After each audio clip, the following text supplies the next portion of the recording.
I'm Stephanie Hopper, and I am the co-founder of Root Strategies. We are now affiliated with Offit Kermit to offer consulting services in the cannabis industry. We are here to provide any service that is not a legal service to new operators or anyone who's entering the cannabis industry.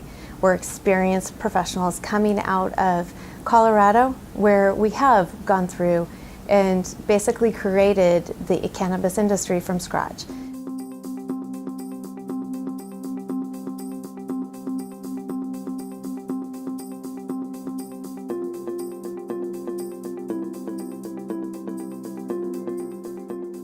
So some of the consulting services that I provided in the past, prior to entering the consulting industry, were Sarbanes-Oxley, a lot of processes, procedures, controls, working with federal regulations to ensure companies could perform and truthfully report their financials.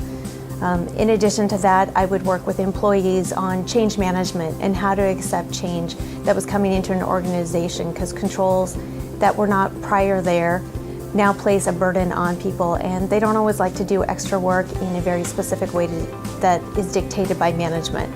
They'd rather perform it the way that they believe they perform that control best. And part of my consulting experience was to work with them to help them understand why the control needed to be performed repeatedly the same way. And a lot of the times it came down to helping them understand that they may not be in that job forever, and we needed to be able to document that and make sure that someone could step in if they were absent. So operators, when you're building out your business plan with all the threats to the cannabis industry, there's constantly change. That's the one thing you have to just accept in this industry, that there will always be change.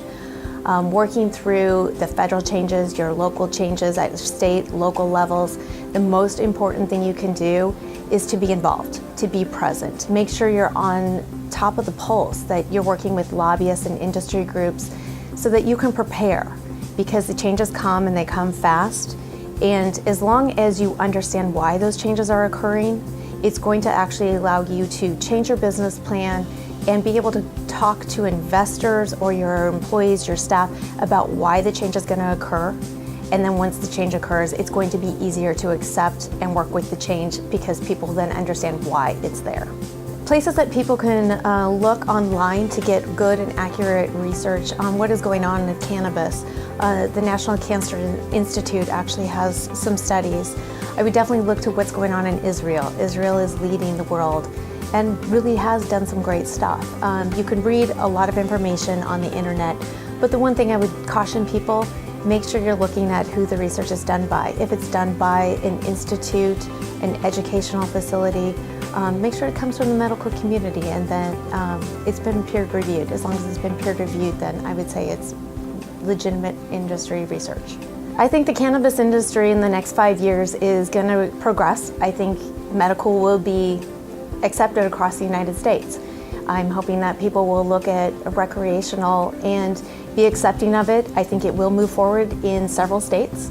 And I do think in the next 5 years it's going to be a nationwide industry where we'll be looking at changing the laws on the federal level and hopefully looking at interstate commerce, if not international commerce.